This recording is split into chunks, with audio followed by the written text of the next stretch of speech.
Welcome back to our daily journey through World War II. For the past 9 days, the world has been on a knife's edge. The invasion of Poland has intensified, and the war at sea is escalating. Today, we're focusing on the key events of September 10, 1939, a day that saw Canada's entry into the war and the beginnings of a long, difficult struggle. The biggest news on September 10th came from across the Atlantic. The nation of Canada, a member of the British Commonwealth, officially declared war on Germany. This wasn't a rushed decision. Canada's Parliament debated the issue for a week, and Prime Minister William Lyon Mackenzie King made it clear that Canada would choose its own path, rather than automatically following Britain. Their declaration was a significant moment, marking the beginning of a long and crucial contribution by the Commonwealth nations to the Allied cause. On the front lines in Poland, the situation was growing increasingly dire.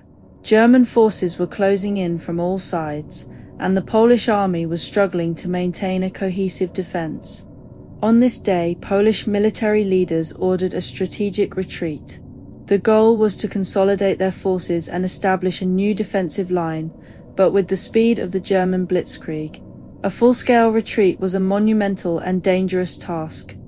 Many Polish units were encircled and cut off, facing overwhelming odds. The strategic retreats and last-ditch defensive stands showed the world the immense bravery of the Polish soldiers, even as their situation became more hopeless. In Western Europe, the French Saar Offensive, which began the day before, stalled completely. French commanders, hesitant to move further into German territory, faced a difficult choice. They had to decide whether to push deeper into the German heartland or pull back and reinforce their own defensive lines. On September 10th, they chose caution. Their decision to halt the advance effectively sealed the fate of the Polish army. The limited nature of the French attack, and their decision not to fully commit, meant that Germany was free to focus its entire military might on crushing the Polish resistance.